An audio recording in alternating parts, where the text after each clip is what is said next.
참 2년 반이 넘는 그죠? 한 2년 반 정도 된 것 같아요. 1년 반, 2년 정도 넘는 것 같죠. 그동안 이제 에스겔을 봐왔는데 이제 45장, 46장, 이제 48장까지 가면 이제 마무리가 됩니다. 그래서 끝까지 어떤 이제 성전과 관련된 그리고 그 주변에 살아야 되는 이스라엘 백성들 그리고 성전을 중심으로 해서 나눠지는 그 각 지파들의 땅들 이런 어떤 내용들로 이제 진행이 되면서 마무리가 될 텐데 궁극적으로는 결국은 이스라엘의 회복인 거죠. 근데 그 이스라엘의 회복이 어디까지 이루어지느냐라고 했을 때에는 생각보다는 굉장히 세밀하게 하나님이 역사하고 말씀하고 계신다라고 하는 거예요. 그래서 어떤 성전의 모습도 그렇고 일단 성전이 회복되고 이스라엘 백성들이 돌아오고 그러니까 뭐 순서상으로는 백성들이 먼저 돌아오고 성전이 지어지고 그 성전 주변으로 각 지파의 땅들이 이렇게 또 분배되어지는 어떤 그런 모습들이 있습니다. 자, 이제 또 그런 내용들이 46장 이후로 또 이제 진행이 될 텐데요. 일단 오늘은 보시면 각 지파에 나눠지는 거는 47장, 48장에 이제 나와요. 어느 지파는 뭐 어디를 얻게 되고 뭐 이런 내용들이 나옵니다. 근데 그 방식이 어떤 방식이냐면 이런 방식이요. 45장 1절부터 보시면 너희는 제비 뽑아. 그래서 제비를 뽑는데 분명히 당연히 사람들이 뽑았지만 어떤 우리가 예정론을 말할 때 먼 가까운 이렇게 보통 표현을 하잖아요. 하나님의 뜻 가운데에는 우리가 뽑는다 할지라도 이미 그것은 어떻게 되어 있는 거예요? 정해져 있는 그런 하나님의 땅인 거죠. 그래서 한국 교회가 한참 좀 교회 정치면에서 약간 좀 부패함을 벗고 있을 때 특히나 노회장은 아니지만 청회에서 서로 청회장이 되려고 목사님들이 이제 선거운동 비슷하게 막 이런 거 하잖아요. 그런 거 하면은 우리가 여러분들이 생각하시는 것보다 굉장히 많은 돈을 들여요. 개인 돈을 들여서 하는 것도 문제가 됩니다. 그러니까 한 교단의 어떤 그 총회장 역할을 감당하는 일에 그 선거를 하는데 돈을 쓴다는 것 자체가 문제지만 개인 돈을 쓰는 것도 문제인데 개인 돈을 쓰는 목사님들은 거의 없어요. 보통 이제 교회 이제 큰 교회 목사님들이 많이 하시다 보니까 이제 그 교회 재정으로 쓰는 거죠. 그래서 세상에서도 이렇게 재벌 선거 당가오고 그렇긴 하지만 쓸 수 있는 한도가 있잖아요. 어느 이상 넘어가면 안 된다 이런 게 있는데 그런 게 이제 교회법에는 없던 이유가 돈을 아예 필요로 생각을 안 했던 거죠. 근데 몇 억씩 막 써가면서 총회장이 되려고 하고 막 이런 모습들을 보이다 보니까 이제 내렸던 결론이 뭐냐면 이거는 도저히 안 되겠다. 세상에 모범도 안 되고 그래서 찾아낸 게 어떤 이제 성경에서 이제 답을 나름 얻은 게 뭐냐면 제비 뽑는 방식인 거예요. 근데 성경에 잘 보시면 알지만 분명히 하나님이 제비 뽑기의 방식도 허락하셨지만 신약 시대로 쭉 이렇게 오면서는 어떤 선거의 방식을 자연스럽게 허락해 주셨거든요. 근데 그게 부패됐다라고 해서 다시 예전의 제비 뽑기 방식으로 돌아가서 그냥 하나 운 좋으면 걸리듯이 이런 내용으로 돌아가면 안 됩니다. 이 제비 뽑기가 가지고 있는 것은 어떤 의미에서 그런 거예요. 모든 것을 하나님께 맡깁니다. 우리가 하긴 하지만 하나님께서 허락하시는 것에 우리는 무조건적으로 순종하겠습니다라고 하는 그런 어떤 큰 순종의 마음으로서 이 제비 뽑기가 돼야 되는 건데 거꾸로 부패를 방지하기 위해서 그냥 내버려 두니까 어떤 목사님들은 2억 썼다, 3억 썼다 막 이런 얘기 나오는 매년 총회 때마다 이런 어떤 부패함을 버리기 위해서 그럼 그냥 제비 뽑기로 합시다. 이렇게 해버리면 하나님이 말씀하신 그 의미가 완전히 퇴색되고 그 순종의 의미가 완전히 퇴색되어져 버리는 그런 결과라는 거예요. 그래서 우리가 이렇게 예배 모범에 따라서 예배를 드리면서 이제 구약 성경 한 장 읽고 신약 성경 한 장 읽잖아요.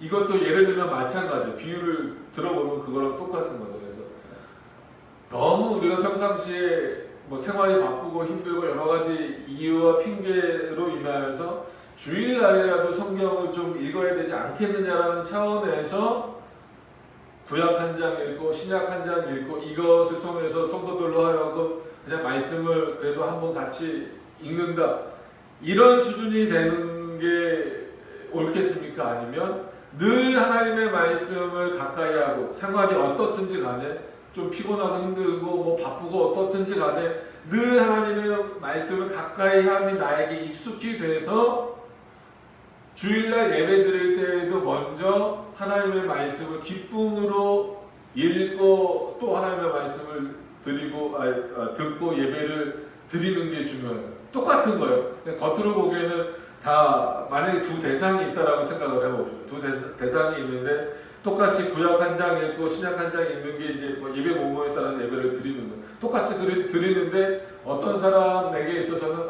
그래 내 월요일부터 토요일까지 그냥 성경도 뭐 펴보지도 않는데 주일날이라도 그냥 저렇게 이렇게라도 그냥 한 장씩 읽는 게 낫지 라고 하는 사람의 신앙의 수준하고, 날마다 하나님의 말씀을 가까이 하는 자가 주일날 더 하나님을 가까이 하고자 하는 마음으로 매일 읽었던 그 말씀의 그 뭐 습관이라고 표현할 수도 있고 그 방식대로 다시 한 번 더 하나님의 말씀을 읽으면서 그 예배에 참여하는 모습하고 보여지는 모습으로는 참 구별하기 어렵지만 드려지는 그 예배를 받으시는 하나님의 입장에서는 다 그 내용들이 판단이 될 것이다. 그 수준이 차이가 나겠죠. 마찬가지입니다. 이 당시에 제비를 뽑는다라고 하는 것은 왜냐하면 인간의 욕심은 그럴 수밖에 없어요. 더 좋은 것을 가질 수밖에 없습니다. 자기가 가지려고 그러는 거죠. 오늘은 각 지파가 뽑는 건 아니에요. 그럼에도 불구하고 공통적으로 모든 지파들이 공통적으로 하나님의 성전을 지을, 그 성소를 지을 가장 좋은 곳을 뽑아야 되는 건데, 이거를 만약에 12지파에게 맡겨두면 가장 비옥하고 좋은 곳을 내놓기보다는 그렇지 않을 가능성이 훨씬 많다라고 하는 거예요. 그래서 제비꽃 뽑기의 방식이다라고 하지만 결국은 하나님이 가장 좋은 곳을 하나님께 드리는 방식으로 뽑게 하셨다라고 하는 거예요. 그런 차원에서 어느 곳이 뽑히든지 간에 그것에 순종할 수 있는 그 믿음, 어떻게 보면 그런 믿음이 지금 우리에게 필요하지 않겠나라고 하는 겁니다. 그래서 단편적으로 선거의 방식은 틀리고 지금도 제비 뽑아야 됩니다, 이런 거는 아닌 것 같아요. 그것이 아니고 선거의 방식은 하나님은 허락하신 거기 때문에 그것이 부패되지 않도록 바꿔나가는 것이 중요한 것이면서, 동시에 뭐 신약시대에도 나오긴 하지만 특히나 구약시대 이런 제비뽑기의 방식이 어떤 의미를 가지고 있는지를 생각을 분명히 하셨으면 좋겠습니다. 하나님께 대한 순종. 자, 그런 차원에서 너희는 제비뽑아 땅을 나누어 기업을 삼을 때, 그러니까 아직 그 땅을 나누어서 각자 기업을 삼기 전입니다. 그래서 그때에 한 구역을 먼저 뽑으라는 거예요. 한 구역을 거룩한 땅으로 삼아 여호와께 예물로 드릴지니, 그러니까 그 지역 전체를 하나님께 예물로 드리는 거예요. 그 장은 25,000척이요 강은 1만 척이라 그 구역 안 전부가 거룩하다는 거예요. 그러니까 그 지역 전체를 구별하는 거죠. 그리고 그 안에 2절에 보시면 그 중에 성소에 속한 땅은 장이 250척이요 곽이 500척이니 네모 반듯하며, 이것도 하나님이 다 정해 주시는 거죠. 그 외에 사면 50척으로 뜰이 되게 하되, 이 청정한 중에서 이 장 25,000척과 광 1만 척을 청정하고 그 가운데 성소를 둘지니 지극히 거룩한 곳이라는 거예요. 이미 그러니까 전체 한번 요 앞을 잠깐 보시죠. 이렇게 큰 땅을 하나님이 제비를 뽑아서 구별하도록 하셨어요. 그럼 이 땅 전체가 거룩한 땅이라는 거예요. 그 중에서 네모 반듯하게 성소를 또 구별하셨는데 여기는 또 지극히 구별하셔서 거룩한 땅이라는 거예요. 하나님이 그렇게 하신 거죠. 결정하신 거죠. 근데 누구 손으로 결정하게 하신 거예요? 이스라엘 백성들의 손으로 결정하게 하신 거예요. 그리고 그 땅은 왜 거룩한 곳이냐면 4절에 그 땅의 거룩한 구역, 그 땅은 거룩한 구역이다. 왜냐하면 여호와께 가까이 나아가서 성소에 수종드는 제사장들이 있고 제사를 드리는 곳이기 때문에 그렇다라고 하는 거예요. 그러니까 여호와께 가까이 나가는 그 땅을 거룩하게 하셨어요. 그런 차원에서 보면 우리가 드리는 이 예배당도 거룩한 겁니다. 구별되어지는 거예요. 그러면 오해하시지 말라고 했어요.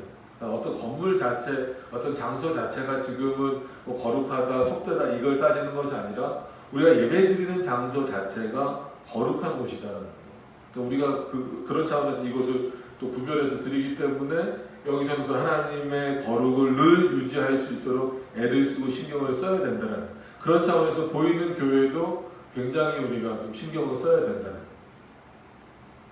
그런 차원에서 지금은 또 성전 개념이 어디에 있습니까? 우리에게 또 있잖아요. 그러니까 우리가 거룩해져야 된다라고 한다면 우리의 거룩함을 어느 곳에서든지 유지할 수 있도록 우리 스스로가 스스로를 돌이켜보고 갈 곳을 삼가고 가지 말 곳을 분별할 수 있는 능력이 우리 안에 있어야 됩니다. 왜냐하면 4절에도 그렇게 말해요. 그 땅이 거룩한 구역이라 여호와께 가까이 나아가서 성소의 수종드는 제사장들에게 돌려 그 집을 위하여 있는 곳이 되게 하며 성소를 위하여 있는 거룩한 곳이 되게 하라. 그러니까 그 성소를 제사장들에게 돌리라는 것은 성소의 주인은 제사장이야가 아니잖아요. 제사장은 뭐하는 인물입니까? 하나님 앞에 백성들의 죄를 속죄하기 위해서 대신 드려주는 그 직분을 갖고 있는 사람들이란 말이에요. 그러니까 그 제사장들에게 이 성소를 맡겨서 이 성소가 거룩함을 유지하도록 하라는 거예요. 그렇게 구별되도록 하라는 거예요. 그러기 위해서는 그 제사장이라고 목밥같이 들고 있어야 되는 것이 아니라 하나님 앞에 더욱더 무릎 꿇고 겸손한 모습으로 있어야 되겠죠. 그리고 그 거룩한 성소를 잘 지키게 하기 위하여서 5절에 보시면 또 장 25,000척과 광 1만척을 청량하여 전에 수종드는 레위 사람들에게 돌려 그들의 산업을 삼아 촌 20을 세우게 하고, 그러니까 그 성소 주변에 그 성소 뜰 있는 쪽에다가 레위 제사장들이 거할 수 있는 집을 마련해 주라는 거예요. 마련해줘서 언제든지 그 성소를 가까이에서 지킬 수 있도록 깨끗이 하고 거룩함을 유지할 수 있도록 하라는 거예요. 그러니까 레위 사람들로 하여금 그것을 산업으로 되게 하라는 것은 다른 것을 신경 쓰지 않고 오직 성소를 지키고 거기서 하나님을 가까이 하는 그 또 제사를 돕고 제사를 또 시행하는 그 일에 열심을 내고 거기에만 집중하도록 산업을 거기서 삼도록 하셨다라고 하는 그런 내용이에요. 오늘 어떻게 보면 세 대상이 나오는 거죠. 이스라엘 백성들, 그리고 제사장, 다 이스라엘 백성들이지만 그냥 일반 백성들, 제사장, 그리고 왕들에 대해서 나옵니다. 그리고 6절에 보면 구별한 거룩한 구역에서 광 5,000척과 장 200만 5,000척을 청량하여 성읍의 기지를 삼아 이스라엘 온 족속에게 돌리고, 이거는 이스라엘 온 족속에게 돌렸다라고 말씀하셨어요. 드린 바 거룩한 구역과 성읍에 기지된 땅의 좌우편 곧 드린 바 거룩한 구역의 옆과 성읍의 기지 옆의 땅을 왕에게 돌리되 왕에게도 땅을 주라는 거예요. 서편으로 향하여 서편 국경까지와 동편으로 향하여 동편 국경까지니 그 장이 구역 하나와 서로 같을지니라. 자, 이 땅으로 왕에게 돌려 이스라엘 중에 기업을 삼게 하면 왜 왕에게 땅을 줘야 됩니까? 라고 했을 때 하나님이 하시는 말씀은 뭐냐면 그러니까 그런 거예요. 지금도 뭐 대통령은 청와대 이렇게 있잖아요. 그러면 예전의 왕들은 아주 뭐 궁궐에 있어서 일반 서민들하고는 비교될 수 없을 만큼 잘 살잖아요. 한마디로 보면 그거에 늘 백성들은 불만은 갔는데 오히려 하나님은 그렇게 하라는 거예요. 왜 그렇게 하게 하셨을까라고 보면 8절에 어느 정도 우리가 답을 어느 정도가 아니라는 분명하게 답을 얻을 수 있죠. 다시는 왜 그렇게 땅을 왕에게 허락했냐면 다시는 내 백성을 압제하지 아니하리라. 그 나머지 땅은 이스라엘 족속에게 그 지파대로 나누어져야 되는 땅이기 때문이라는 거예요. 왜냐하면 왕이 돼서 충분히 어떤 백성들보다도 풍성하고 넓은 땅을 갖고 있음에도 불구하고 많은 재물을 누리고 있음에도 불구하고 왕이 조금만 생각을 잘못하고 조금만 욕심을 부리고 하나님 앞에서 그 마음이 틀어져 버리면 풍요롭게 사는 자신의 삶을 만족하지 못하고 많이 들어보셨잖아요. 탐관오리가 되어버려서 더 많은 것을 얻으려고 하는 거예요. 그 다음부터 벌어지는 일이 뭐예요?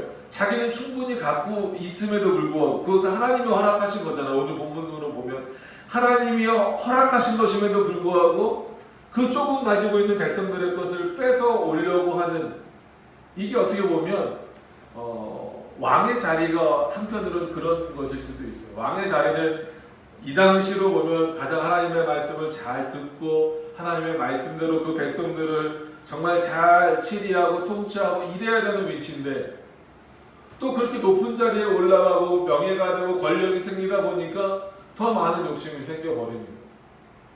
그래서 이런 내용들을 오늘 본문의 1절로 돌아가셔서 제비 뽑으라는 내용으로 돌아가서 생각해 보시면 과연 이 제비를 뽑는다는 그 의미가 뭘까?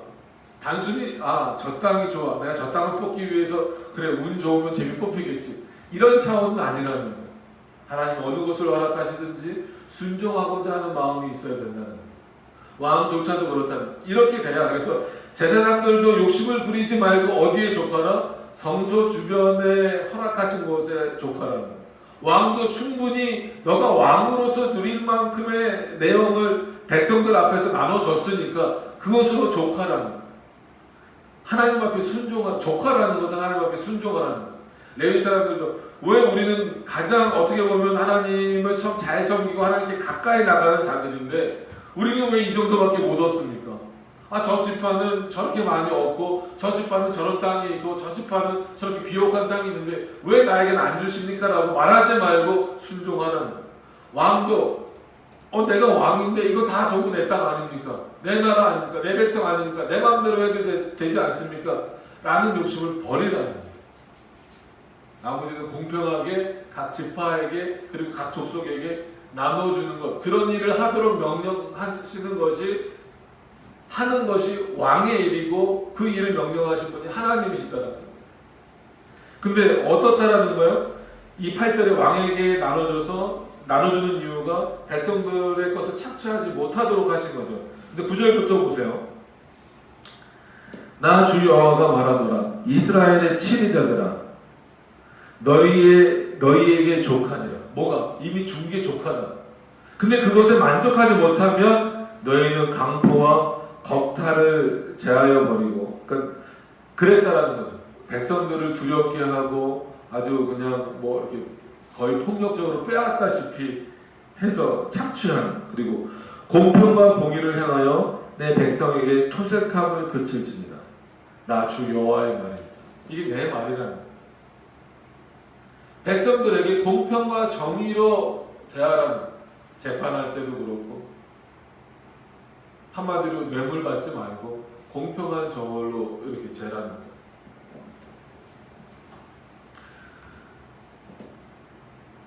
왜냐하면 이런 하나님이 허락하신 것에 족한다면, 그냥 만족한다면 이런 욕심을 부리지 않을 텐데, 너희가 만족하지 못하기 때문에 백성들을 오히려 자신의 백성이라고 말하면서 돌보지 않고 압제하고 빼앗고 또 불공정하게 판단을 내리고 결정을 내려서 한 사람, 더 서민들, 더 어려운 사람들을 불공정하게 만드는 그것은 옳지 않다는 거예요.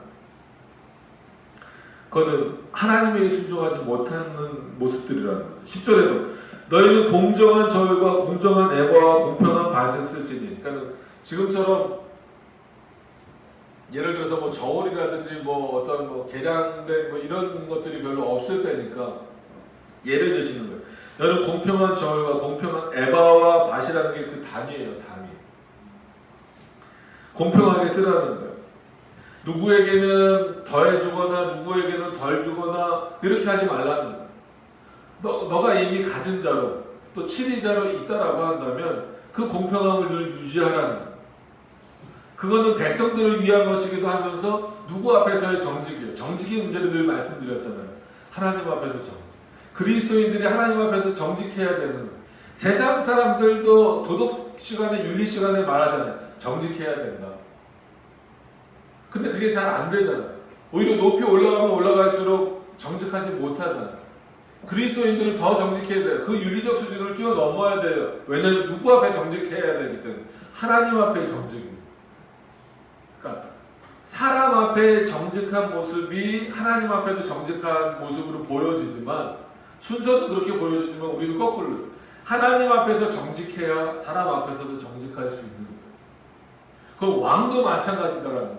너가 충분한 권력과 어떤 그런 모든 것을 재판할 수 있는 능력을 가지고 있다 할지라도, 그렇기 때문에 더 삐뚤어진 것으로 판단해서는 안 되고 더 분명하고 공정하게, 그리고 하나님 앞에 정직하게 그 일들을 행하라는 거예요. 그래서 에바와 밭은 그 용량을 동일히 하되 홈의 엘의 용량을 따라. 그래서 뭐 에바 밭 다 찾아보시면 나와요. 에바는 뭐 구약시대 곡물의 어떤 그 부피를 측량하는 단위, 그리고 밭은 어떤 그 항아리 같은 걸로 이렇게 요즘에도 그런 거 있잖아요. 이거는 뭐 2리터짜리 물병이야, 이거는 뭐 3리터짜리야, 이런 어떤 단위예요. 그래서 그 항아리 같은 겁니다. 항아리 같은 거여서 이 항아리 하나가 뭐 지금으로 말하면 뭐 몇 리터야. 그래서 그 항아리 하나를 주면 이거는 뭐 1리터, 2리터 이런 개념이 되는 겁니다. 이게 이제 그 밭의 개념이라는 거예요. 그리고 여기 나오는 이제 호멜이라고 하는 것은 이 당시에는 단위로서는 이제 어떤 거 무게나 이런 것들을 재는 단위로서는 가장 큰 단위니까 기준점이 되는 거예요. 그러니까 한 호멜이다 그러면 그게 이제 전체 기준점이 돼서 거기 얼마를 채우느냐에 따라서 양이 달라지는 거죠. 그래서 뭐 한 호멜에 뭐 6분의 1, 뭐 10분의 1 그러면 그건 10분의 1, 6분의 1 뭐 이런 식의 어떤 계산법이 나온다라는 거예요. 이거 이제 그 당시 계산법을 좀 한번 이해하고 보시면 좋을 것 같아서 말씀을 드리는 겁니다. 그래서 그 에바와 밭은 그 용량을 동일하게 하되 호멜의 용량을 따라 기준점이 된다는 거예요. 호멜이. 밭은 호멜 10분의 1을 담게 하고 에바도 호멜 10분의 1을 담게 할 것이며, 세겔은 신약 성경에도 나오니까 많이 들어보셨죠. 근데 구약과 신약이 약간 그 단위가 달라요. 뭐 이제 동전이 생기고 이랬던 신약 시대와는 좀 약간 다르지만, 뭐 이제 금을 셀 때도 좀 다르고 은을 셀 때도 좀 다릅니다. 아무래도 은보다는 금이 값어치가 더 나가니까 은 한 세겔과 금 한 세겔은 보통 10배에서 15배 정도 차이가 되는 거예요. 그러니까 예를 들어 드리는 겁니다. 이해를 좀 돕기 위해서.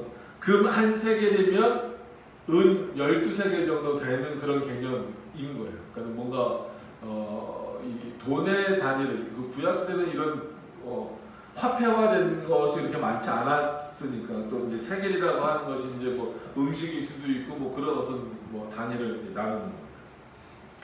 그래서 세겔은 20개라, 20세겔과 25세겔과 15세겔로 너희 마네가 되게 하라. 그러니까 어떤 그런 것들을 주고 삼는 어떤 그런 기준점들이 되게 하라는 거예요. 그러니까 이렇게 공평하게 하라라고 하나님이 자세하게 말씀하시는 이유는 뭐예요? 여기서 벗어나지 말라는 거예요.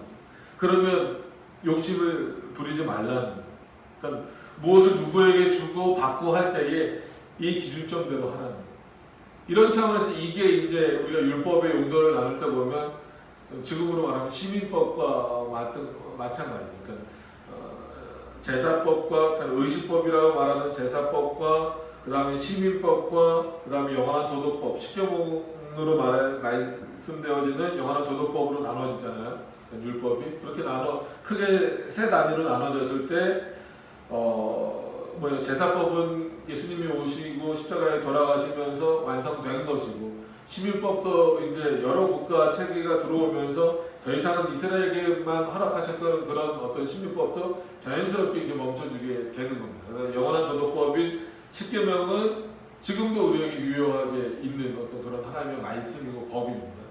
그러니까 이런 것들이 이제 시민법인 거예요. 그런 차원에서 볼 때 나중에는 없어지겠지만 이때는 이게 중요한 거예요. 공정하게. 너가 왕이기 때문에 너희 치리자들이 너희 마음대로 결정할 수도 있지만 너희 마음에 맡겨두면, 그러니까 양심의 문제가 이제 고린도전서에도 나오고 신약성경에 나오잖아요. 그랬을 때 여러분 너의 양심에 맡긴다 이런 표현들을 쓸 때 어떻게 해석을 하나요? 그래서 우리가 그 양심을 따라서라고 해석을 할 때도 인간의 양심을 따라서 보통 표현을 그렇게 하지만 결국은 그 양심은 누가 주신 양심이라고 하는 것을 분명히 기억해야 돼요. 하나님이 주신 양심입니다. 그러면 하나님이 우리에게 무엇을 따라서 지금 우리에게 양심을 주셨냐면 물론 자신의 형상을 따라서 주셨지만 우리 잘 그렇게 말하면은 어떤 그 내용인지 잘 모르잖아요. 결국 하나님의 말씀을 따라서 우리에게 양심을 주셨어요. 그래서 이 하나님의 말씀에 거치는 것이 우리 양심에 거치는 것이 되도록 하시는 게 우리에게 주신 신앙이고 믿음입니다. 그러니까 내 믿음으로 볼 때는 이게 그러니까 조심하셔야 돼요. 내 믿음으로 볼 때 이건 거치는 게 아니에요. 이렇게 함부로 판단하시면 안 돼요. 그러니까 나에게 주신 믿음, 그러니까 결국은 나에게 주신 믿음은 이 사람이 다르고 저 사람이 다른 게 아니에요. 그러니까 착각을 하는 경우가 있어요. 저 사람 믿음하고 내 믿음하고 다르죠. 물론 어느 정도 수준 차이는 있어도 그 기준점이나 내용은 똑같아야 돼요. 저 사람이 받은 믿음이나 내가 받은 믿음이나 일단 주신 자가 똑같아요. 성령 하나님이시잖아요. 믿음을 주신 분. 그리고 무엇을 통하여서 그 믿음의 기준을 삼게 하셨어요? 하나님의 말씀이잖아요. 그렇기 때문에 물론 어느 정도 수준의 차이가 날 수는 있어요. 그 믿음을 받아들이는 경륜이나 이런 내용들이 다르니까. 그러나 그 핵심적인 본질은 똑같아요. 그래서 저 사람의 믿음과 내 믿음이 다르다라는 표현이 어떨 때는 맞을 수도 있고 어떨 때는 틀릴 수 있지만 분명한 것은 본질적으로는 저 사람의 믿음과 내 믿음은 어때야 돼요? 같아야 정상입니다. 왜? 하나님이 주셨고 그 믿음의 본질은 나에게 있는 것이 아니라 말씀에 있는 거예요. 그런 차원에서 양심에 따라 행동하라라고 말하는 그 하나님의 말씀은 어떤 거예요? 내 마음이 아니에요. 내 뜻이 아니고 내 경험이 아니고 오히려 그것을 하나님의 말씀에 비춰봐서 그것이 옳은 것인지 그른 것인지 판단되어서 오히려 내 생각에는 이거 해도 괜찮을 것 같은데 하나님의 말씀이 그것을 막고 있다면 그것이 안 된다라고 말씀하신다면 그 말씀의 양심을 따라가는 게 성경적인 삶이다라는 거예요. 그런데 그렇지 못한 경우가 있잖아요.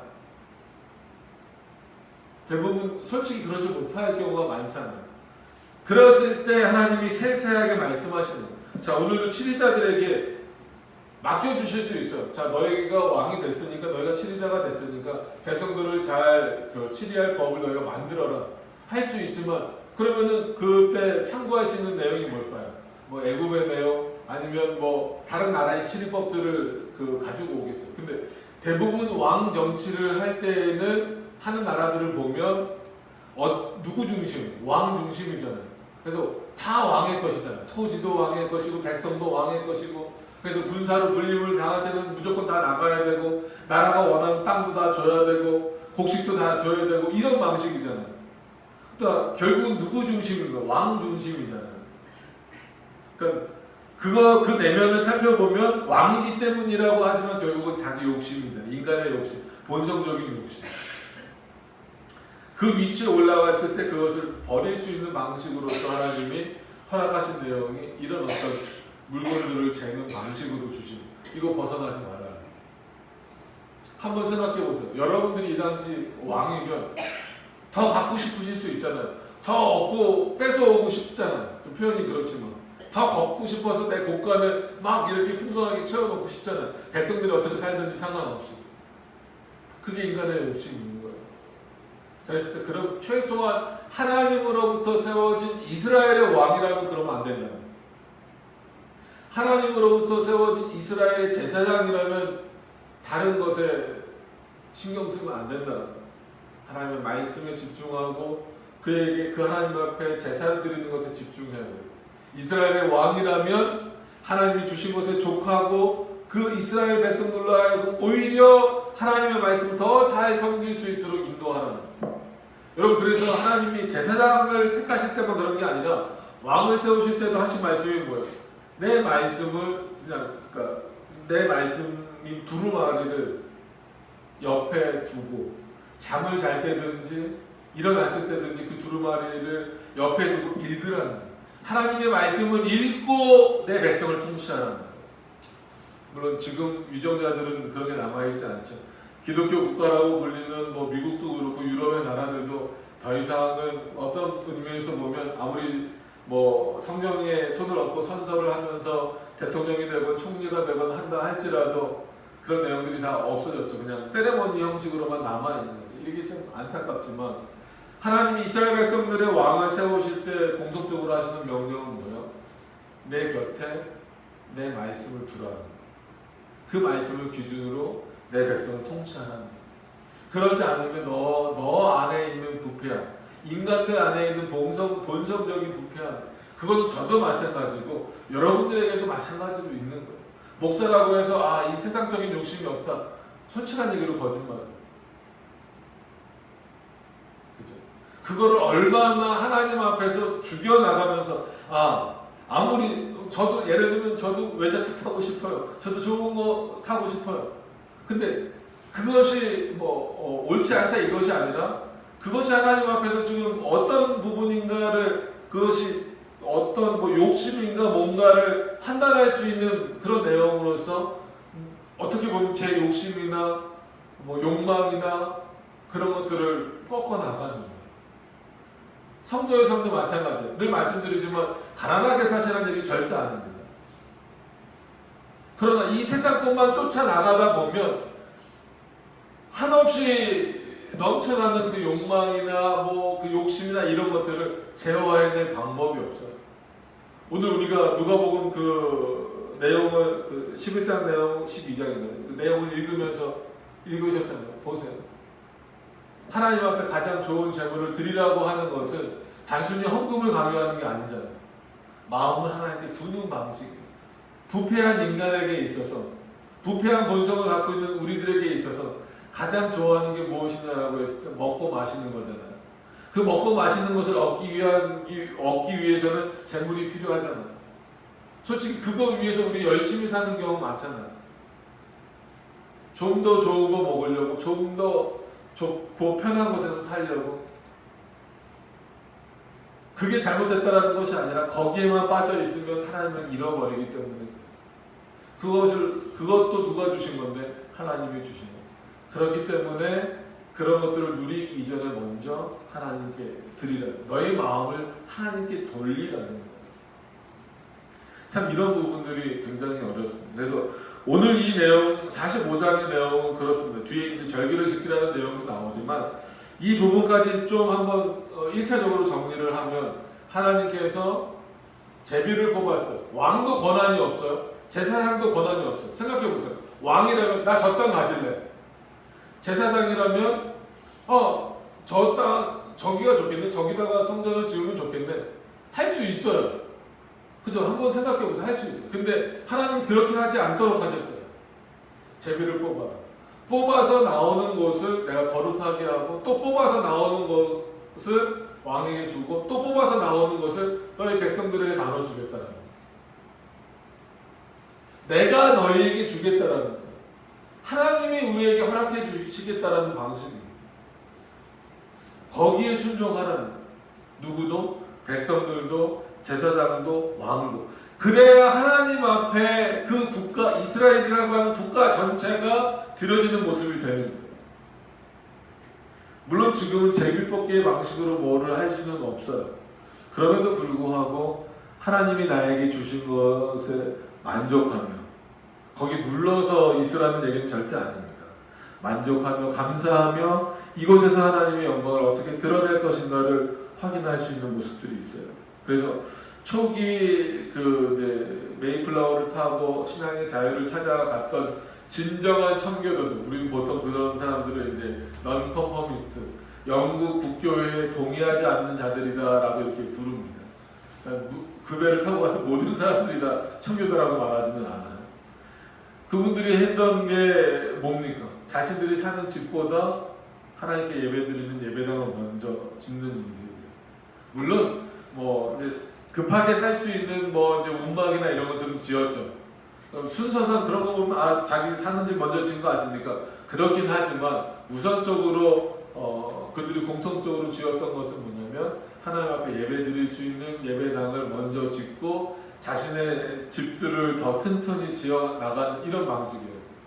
하나님께서도 에스겔서에서도 그런 방식으로 하시는, 먼저 성소를 구별하셔서 이스라엘 백성들로 하여금 그것이 왜 거룩한지, 핵심은 계속해서 우리가 말씀 나누는 시간에 했잖아요. 성소가 왜 거룩한 곳입니까? 하나님이 우리를 만나 주시는 곳이기 때문에. 여러분, 이 반석들교회 예배당이 왜 거룩한 곳입니까? 하나님이 우리를 만나시기 때문에. 저와 여러분들의 마음, 이 영혼이 왜 거룩합니까? 하나님이 우리를 만나 주시기 때문에. 그런 차원에서 하나님께 먼저 드릴 것을 순서상 구별했을 뿐입니다. 그렇기 때문에 여러분들이 사시는 집도 거룩한 곳이어야 돼요. 왜? 성도가 있습니다. 거룩한 하나님의 백성이 있습니다. 늘 기억하셔야 될 것은 여기서 이제 장소적으로 어디를 구별했다고 그 바깥은 거룩하지 않아도 되는 것처럼 생각하시면 안 된다. 이스라엘 백성들이 가는 곳 어디나 거룩한 것처럼 저와 여러분들이 가는 어디나 거룩한 곳이다라고 하는 것을 기억하셔야 돼요. 자, 그 거룩함을 유지하기 위해서 하나님이 요구하시는 것은 첫 번째 순종이고, 두 번째는 하나님 앞에서의 정직, 그리고 만족함. 하나님이 주시는 것에 만족과 감사의 내용입니다. 다른 사람과 비교할 필요가 전혀 없습니다. 제사장은 다른 지파와 왕은 또 다른 나라의 왕과 비교할 어떤 이유도 없다. 자, 이렇게 하나님 앞에 겸손하게 정직하게 통치되어지는 그 모습에서 그 모습이 이어져 나가야 되는 거죠. 13절에 넘어가서 보시면 너희가 마땅히 드린 예물이 이러하니, 예물을 드리라고 말씀하시잖아요. 이건 왕을 포함해서 모든 백성들을 다 말하는 거예요.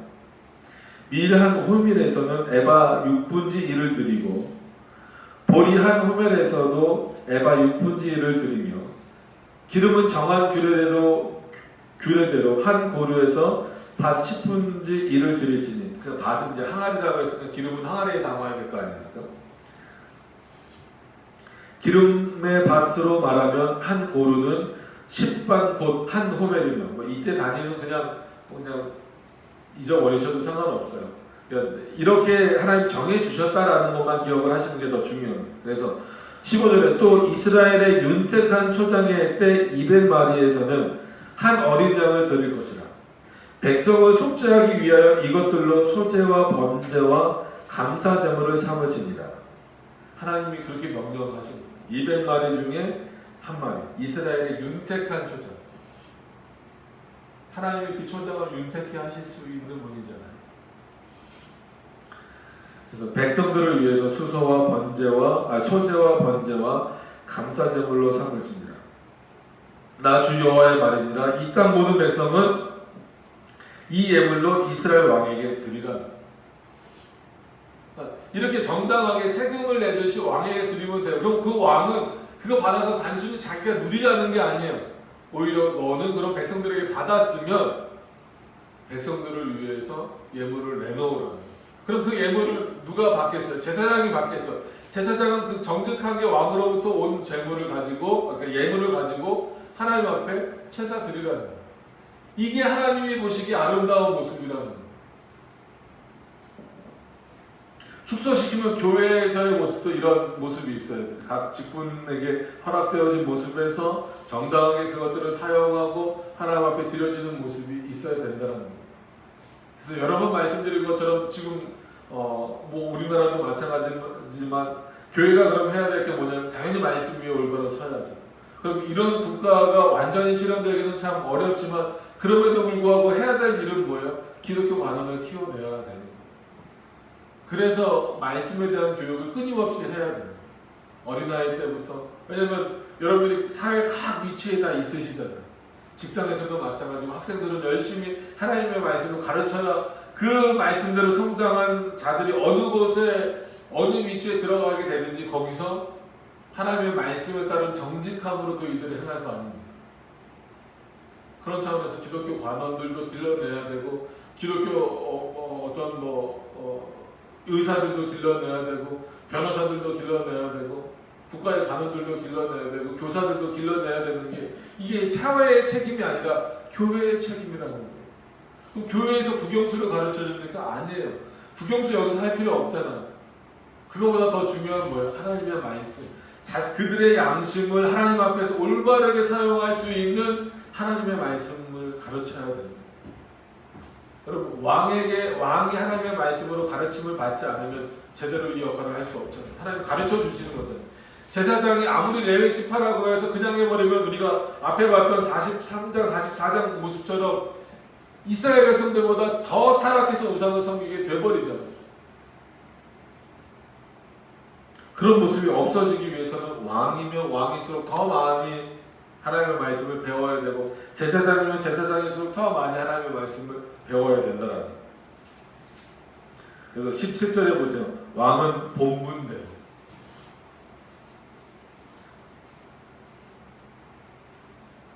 한 단어이지만 많은 생각을 해보게 됩니다. 왕의 본분이 뭘까요? 계속 말씀드리지만 한마디로 함축해서 말씀드리면 하나님의 말씀대로 백성을 통치하라는 게 본분이에요. 이걸 잊어버리고 이 본분보다 내 욕심이 앞서기 때문에 하나님의 말씀과 동떨어진 일을 하게 되는 거예요. 그러면 이 왕의 본분이라고만 나왔으니까 그럼 제사장의 본분은 뭐예요? 가지고 하나님 앞에 드리라고 가져온 예물을 혼자서 그냥 막 몰래 탈취하는 겁니까? 아니잖아요. 온전하게 그 제사드리는 역할을 하는 거예요. 백성의 본분은 뭐예요? 하나님을 온전히 섬기면서 살아가는 거예요. 지금도 마찬가지입니다. 다 같이 우리 모두 하나님의 백성으로서의 본분, 그리스도인으로서의 본분은 뭐예요? 어느 때든지 그의 나라와 그의 의를 위해서 사는 거예요. 또 교회 질서상 하나님이 허락하신 본분에 따라서 저는 목사니까 목사의 본분은 뭐예요? 하나님의 말씀을 전달해 주는 거예요. 그것으로서 여러분들이 먹고 마셔서 양식을 삼고 유익을 얻도록 그 본분을 유지하도록 스스로 채찍질하고 늘 하나님의 말씀을 탐구하고 연구해야 되는 거예요. 여러분들은 성도로서 일반 어떤 그 사회생활도 하셔야 되면서도 성도로서의 본분은 뭐예요? 어느 곳에 있든지 간에 내가 그리스도인임을 잊지 않는 게 본분.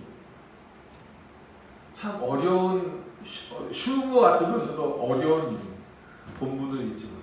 오늘도 하나님이 말씀하시는 왕의 본분대로 번제와 소제와 전제를 절기와 월삭과 안식일과 이스라엘 족속의 모든 정한 절기를 드릴지라. 그래서 절기를 잘 지켜라. 단순히 이 정도 말씀을 지금 하시고자 하는 내용이 아니에요. 본분에 따라서 지키라는 거예요. 이스라엘 족속을 속죄하기 위하여 이 속죄제와 소제와 번제로 감사 제물을 갖출지니라. 그러니까 왕이 제사를 직접 드리는 거 아닙니다. 그거를 다 갖춰서 누가 하는 거예요? 제사장이 하는 거죠. 18절에 넘어가서 보시면 나 여호와가 말하노라 정월 초하루 날에 흠 없는 수송아지 하나를 취하여 성소를 정결케 하되 19절에 이제 제사장이 나오죠. 본분이라는 내용이 빠져 있어서 제사장도 자기 본분대로 해야 되는 제사장이 그 속죄제 희생의 피를 취하여 전 문설주와 제단 아래층 내 모퉁이와 안뜰 문설주에 바를 것이요 그달 7일에도 모든 그릇 범죄한 자와 일부러 그 죄를 일부러라고 표현해서 좀 어렵지만 그게 잘못인 줄 알면서도 범죄를 저지른 자와 또 어떤 자예요? 부지중에 그러니까 의도하지 않았는데 범죄를 짓게 된 그럼에도 불구하고 그것은 범죄로부터 자유로울 수는 없는 거예요. 범죄인 건 범죄인 겁니다. 부지중에 범죄한 자를 위하여 역시 그렇게 하여 전을 속죄할지니라. 그러니까 이게 제사장의 본분이라는 거예요. 그러니까 그렇게 잘 왕이 그런 어떤 예물들을 갖다 주면 드리면 갖다 준다라는 표현은 그렇죠. 성전에 드리면 너희 제사장들은 너희 본분을 잊어버리지 말고 그대로 하나님이 허락하신 방식대로 백성들을 위하여서 속죄를 그러니까 제사를 드리라는 거예요.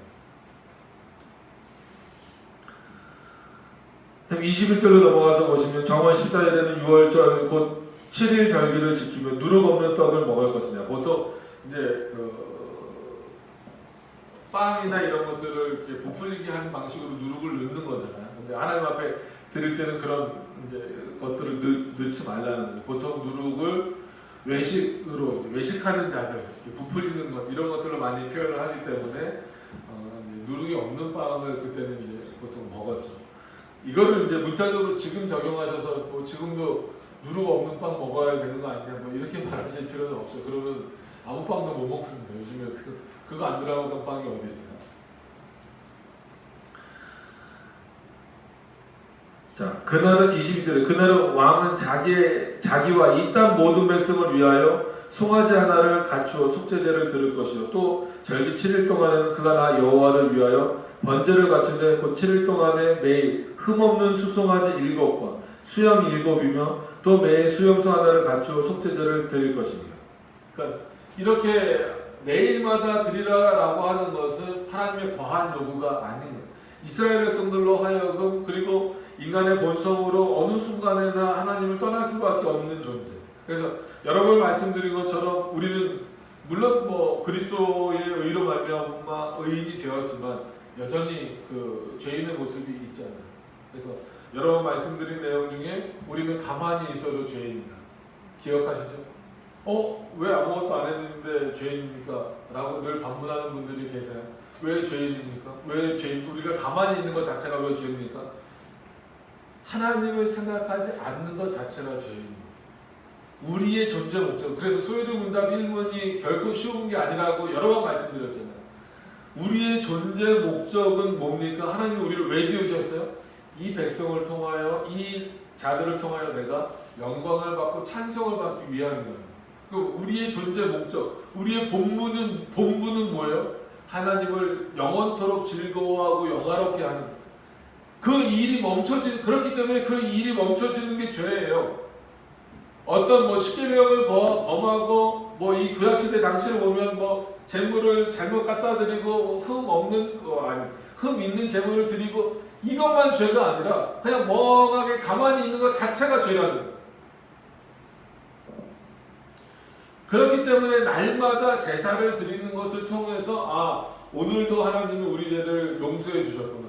오늘도 내가 하나님의 백성임을 잊지 않고 살아야 되겠구나라고 그렇게 하기 위해서 날마다 제사를 드리도록 하시는 방식이에요. 물론 여러 가지 의미가 또 있겠지만 그래서 저와 여러분들이 공히 생각하셔야 될 것은 우리는 가만히 있어도 죄입니다. 그 얘기는 뭐예요? 가만히 있지 말라는 어느 때는 하나님을 생각하라는 그렇다고 우리가 계속해서 일도 안 하고 24시간 성경을 부르거나 찬송을 부를 수는 없어요. 일상생활을 하면서 우리가 이제 오후에 기독교 강요를 하겠지만 기도편을 나가고 있지만 뭐 기도한다고 뭐 바리새인들처럼 뭐 길가에 나가서 일도 안 하고 무릎 꿇고 기도할 수는 없잖아요. 모든 일들이 그 기도하는 마음으로 그게 우리의 본분임을 잊어버리지 않는 거죠. 지금 이 이스라엘 백성들에게 필요한 게 이런 모습이에요. 날마다 하나님을 생각하는 거예요. 자, 에스겔서를 이제 쭉 들어오셨으니까 아시겠죠? 포로 생활을 하다가 물론 뭐 이스라엘에 남아있는 자들도 있었지만 포로 생활을 하다가 이제 회복돼서 돌아왔어요. 돌아온 것에 기뻐서 해방됐다 기뻐서 거기에 도취돼서 그냥 내 마음대로 살 수 있는 자들이에요. 한동안 우상숭배에 빠져 있었던 백성들이었어요. 그들을 돌이킬 수 있는 방법이 뭡니까? 눈에 보이는 하나님의 성전을 짓게 하고 그 성전을 바라보면서 하나님이 우리의 하나님이 되시는구나. 우리를 돌이키시고 우리를 회복시키셨던 그 하나님이 살아계셔서 지금 저곳에서 우리를 만나길 원하시는구나. 내가 날마다 저 성전을 바라보면서 살아계신 하나님을 의지하고 그 하나님께 우리의 신앙을 고백하고 그 하나님께 예물을 드리며 나아가야 되겠구나라고 하는 그 마음으로 이스라엘 백성들이 변화되어져야 된다는 단순히 이스라엘이 포로 생활에서 돌아왔다 이스라엘 그 하나님이 허락하신 땅으로 모여졌다라고 해서 끝 이게 아니라는 거예요. 완전히 돌이킨다라고 하는 것은 그 마음이 하나님께로 완전히 돌아가는 거예요. 그리고 돌아간 마음이 계속해서 유지되는 거예요. 근데 유지될 수 있는 방법은 우리 안에서는 솔직히 나오지 않습니다. 나올 수도 없어. 우리는 연약하기 때문에. 더 유혹거리가 많잖아요. 하나님을 잊어버리게 하는 것들이 많잖아요. 그렇기 때문에 하나님이 다시 반대로 요구하시는 게 날마다 나를 잊지 않는 방식이 뭐냐? 내 앞에 나오는 것이다. 너희에게 있어서 가장 소중한 것을 들고 나오라는 거예요. 그게 이 당시에는 뭐 수송아지, 밀가루, 소재 뭐 이런 소재를 드리기 위한 어떤 그런 방식들이. 그럼 날마다 송아지 잡는 거 쉽지 않아요. 소 잡는 거 쉽지 않아요. 비둘기 잡는 거 쉽지 않아요. 밀가루 잡는 거 쉽지 않아요. 왜냐면 그 당시에 그게 다 재산이잖아요. 일주일에 한 번도 아니고 날마다 그 결코 쉬운 문제가 아닙니다. 그럼에도 불구하고 하나님이 왜 그것을 요구하셨어요? 그렇게 너희들에게 있어서 중요한 것들을 드리면서 누구를 기억하나? 그 중요한 것들을 주신 하나님을 기억하라는 거예요. 우리가 예배를 드리는 가치도 거기에 있는 거예요. 왜 이 시간에 하루를 구별해서 또 시간을 구별해서 주님 앞에 드립니까? 이 귀한 시간을 누가 주셨기 때문에? 하나님이 주셨기 때문에. 이 시간 안 귀해서 드리는 거 아니잖아요. 모든 시간이 귀하잖아요, 우리에게. 구별해서 드리는 이유는 하나님이 우리에게 주신 것이기 때문에. 그 하나님을 잊지 않기 위해서 이 시간을 또 구별해서 드리고 있는 것입니다. 이런 내용들을 기억하시면서 우리의 본분이 뭘까? 자, 지금 성전이 다 물론 환상이고 이상이지만 회복됐어요. 제사장들도 그 죄악에서 돌이키시라고 말씀하셨어요. 그리고 나서 오늘 45장에서 말씀하시는 건 뭐예요? 너의 본분을 지키라. 한국교회가 회복되어져야 된다. 끊임없이 말합니다. 뭐가 회복되어져야 될까요? 우리의 본분, 교회의 본분이 회복되어져야 돼요. 교회의 본분이 뭐겠어요? 당연히 하나님의 말씀이 올바로 선포되어지고 그 선포되어지는 말씀대로 살아가야 되는 것. 그 교회의 표지와 은혜의 수단들이 살아나는 것이 그 본분이 회복되어지는 그런 내용. 그래서 그런 차원에서 하나님이 저와 여러분들과 교회들을 구별하셨다라고 하는 것을 기억하시면서 오늘 이 말씀을 통하여서 이건 뭐 구약시대 방식인데 뭐 우리가 이렇게 할 수는 없잖아 라고 생각하시지 말고 각자 위치에 허락하신 그 하나님의 구별하신 그리고 우리에게 허락하신 그런 내용들을 온전히 순종하시면서 감사와 영광을 돌리실 수 있는 저와 여러분들이 되셨으면 좋겠습니다. 우리 기도하도록 하겠습니다.